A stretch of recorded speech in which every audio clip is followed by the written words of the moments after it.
आज के वीडियो में हम पढ़ेंगे पैनक्रियाटिक आइलेट्स और पैनक्रियाटिक आइलेट्स से सीक्रेट होने वाले हार्मोन्स। तो पैनक्रियाटिक आइलेट्स क्या है जी? आइलेट्स ऑफ लैंगरहैंस जो होती हैं वो सेल होती हैं जो कि पैनक्रियाज में प्रेजेंट होती हैं, जो कि हार्मोन को सीक्रेट करती है। और जो ये कौन से पैनक्रियाज में प्रेजेंट होती है? एंडोक्राइन पैनक्रियाज में। और जो एक्सोक्राइन पैनक्रियाज होता है ये क्या करता है? ये जूसेस को सीक्रेट करता है। मीन्स जो पैनक्रियाटिक जूस से सीक्रेशन होता है वो एक्सोक्राइन पैनक्रियाज से होता है।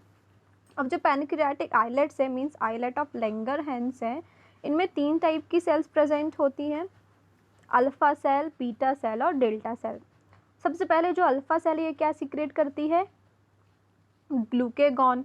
जो बीटा सेल है ये क्या सीक्रेट करती है? इंसुलिन। और जो डेल्टा सेल है वो सीक्रेट करती है सोमेटोस्टेटिन।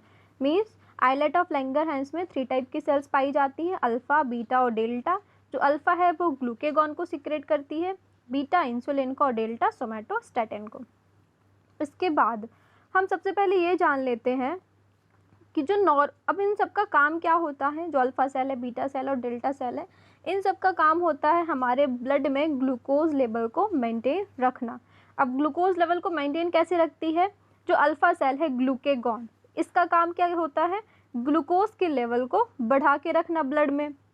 जो बीटा सेल है इसका काम है ग्लूकोज के लेवल को घटा के रखना। और जो सोमेटोस्टेटिन है इसका काम है दोनों के इफेक्ट को मेंटेन करना। तो फिर हम सबसे पहले ये देखेंगे जो हमारे ब्लड है, ब्लड में glucose level, normal glucose level कितना होता है? So it is 45 to 95 mg/100 ml। ये हमारे बॉडी में नॉर्मल ग्लूकोज लेवल है। अब बात करेंगे इंसुलिन की। इंसुलिन के बारे में पता है हमें कि जब भी हमारी बॉडी में ब्लड ग्लूकोज लेवल बढ़ा होता है तो इंसुलिन हार्मोन है जो कि दिया जाता है, जिससे क्या होता है हमारी बॉडी में ग्लूकोज लेवल कम हो जाता है।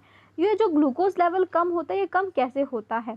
तो सबसे पहले ये क्या करता है, क्या किया इसने? जो सेल मेम्ब्रेन है और हमारी मसल्स और कनेक्टिव टिश्यू है, इसने क्या किया कि ग्लूकोज को एब्जॉर्ब कर लो, मतलब ग्लूकोज का अपटेक बढ़ा दिया, स्टिमुलेट कर दिया इसने सेल्स को, हमारी मसल्स है, मस्कुलर सेल्स को, टिश्यूज़ को, कि तुम ग्लूकोज का यूज़ करो। जब ग्लूकोज का यूज़ हो जाएगा तो इनडायरेक्टली क्या होगा, और डायरेक्टली हमारी ब्लड में ग्लूकोज का लेवल कम हो जाएगा। और हम इंसुलिन का काम क्या है? ग्लूकोज को कम करना ब्लड में। फिर इसके अलावा ये क्या कर देता है? दूसरा, लीवर में और स्केलेटल मसल में जो ग्लूकोज है जो कि ग्लाइकोजन में कन्वर्ट होता है। लीवर में आप लोगों ने पढ़ा होगा जो ग्लूकोज है वो ग्लाइकोजन में कन्वर्ट हो जाता है, जब ज़रूरत होती है वापस से ग्लाइकोजन ग्लूकोज में कन्वर्ट हो जाता है। तो ये इस प्रोसेस को बढ़ा देता है। जो ग्लूकोज है बढ़ा हुआ है, इसने इस ग्लूकोज को ग्लाइकोजन में कन्वर्ट कर दिया और स्टोर कर दिया। तो क्या हुआ? ब्लड में ग्लूकोज का लेवल कम हो गया।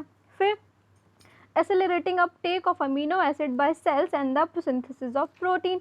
इसने क्या किया? अमीनो एसिड के अपटेक को बढ़ा दिया सेल में। अब अमीनो एसिड से ही तो प्रोटीन बनता है, तो इसने क्या किया? प्रोटीन के सिंथेसिस को बढ़ा दिया, जिससे अमीनो एसिड का यूज़ हो गया। अब ग्लूकोज से मिलकर अमीनो एसिड से मिलकर प्रोटीन, ये पूरी चेन ही चलती जाती है। इसके बाद ये क्या करता है? सिंथेसिस कर देता है फैटी एसिड का और स्टोरेज करने लगता है उसका एडिपोज टिश्यू में। मीन्स अपन की बेली में जो एडिपोज टिश्यू प्रेजेंट होता है वही तो फैट का स्टोरेज करता है।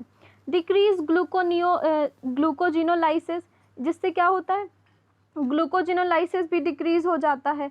जब न्यू ग्लूकोज ही नहीं बनेगा तो कहाँ से हमारी बॉडी में ग्लूकोज का लेवल बढ़ेगा? Preventing the breakdown of protein and fat. अब प्रोटीन और फैट जब ब्रेक होता है तो ग्लूकोज का फॉर्मेशन होता है, न्यू ग्लूकोज मॉइटी का फॉर्मेशन होता है, ये इसको भी इनहिबिट कर देता है। इसके अलावा अब हम देखेंगे जो इंसुलिन है इसका सिक्रेशन कौन इंक्रीज करता है। जो इंसुलिन है इसका सिक्रेशन जो कि स्टिमुलेट होता है, सबसे पहले कैसे स्टिमुलेट होगा? इंसुलिन कब सीक्रेट होगा? तो सबसे पहला, जब हमारी बॉडी में ग्लूकोज का लेवल बढ़ा होगा तो इंसुलिन सीक्रेट होगा, या फिर गैस्ट्रोइंटेस्टाइन लेवल बढ़ा होगा तो ये सीक्रेट होगा, या अमीनो एसिड लेवल बढ़ा होगा तो सीक्रेट होगा। अब जो गैस्ट्रोइंटेस्टाइनल हार्मोन्स जैसे गैस्ट्रिन, सिक्रेटिन, कोलेसिस्टोकाइनिन, ये सब मिलकर क्या करते हैं? इंसुलिन के सिक्रेशन को स्टिमुलेट करते हैं। लेकिन इसके सिक्रेशन को डिक्रीज करने वाला कौन है? ग्लूकेगॉन। अब ग्लूकेगॉन क्यों है इंसुलिन का सिक्रेशन को इनहिबिट करने वाला? क्योंकि जब इंसुलिन का काम है ग्लूकोज के लेवल को कम करना और ग्लूकेगॉन का काम है ग्लूकोज के लेवल को बढ़ाना, तो अपोजिट एक्शन है तो इनहिबिट तो करेगा ही। फिर एड्रीनलिन, कॉर्टिसोल एंड सोमैटोस्टैटिन। अब सोमैटोस्टैटिन क्या है, ये भी पैनक्रियाटिक आइलेट से रिलीज होता है। तीसरा हमने पढ़ा था ना डेल्टा सेल, वहाँ से ये रिलीज होता है। अब जो इंसुलिन होता है ये क्या है, ये पॉलीपेप्टाइड है, 50 अमीनो एसिड से मिलकर बना होता है और इसको हम एक्सप्रेस किस यूनिट से करते हैं, इंटरनेशनल यूनिट बोलते हैं जिसको हम IU। मीन्स अगर आपको किसी को इंसुलिन देना है तो हम उसको कैसे बोलेंगे, 1 ml और 2 ml नहीं देते, हम उसको 1 IU, 2 IU, 4 IU ऐसे करके देते हैं। फिर ये हो गया अल्फा सेल से बीटा सेल से रिलीज होने वाला इंसुलिन। अब हम पढ़ेंगे अल्फा सेल से रिलीज होने वाला ग्लूकेगॉन। जो ग्लूकेगॉन है इसका इफेक्ट क्या होता है, ये क्या करता है, ब्लड में ग्लूकोज के लेवल को बढ़ा देता है। लेकिन कैसे बढ़ाता है, ये क्या करता है, जो ग्लाइकोजन स्टोर होकर रहता है ना लीवर में, उसको वापस से ग्लूकोज में कन्वर्ट कर देता है। अब ये कब होगा, ये ग्लूकेगॉन की ज़रूरत कब बढ़ती है, जब हमारी बॉडी में मतलब हमारे ब्लड में ग्लूकोज की कमी है। तो ग्लूकेगॉन रिलीज हुआ, उसने क्या किया, जो लीवर है वहाँ से जो ग्लाइकोजन स्टोर किया था हमने, वो ग्लाइकोजन को वापस से ग्लूकोज में कन्वर्ट कर दिया, ब्लड में ला दिया। तो क्या हो गया, ब्लड शुगर लेवल बढ़ गया, ग्लूकेगॉन का काम खत्म।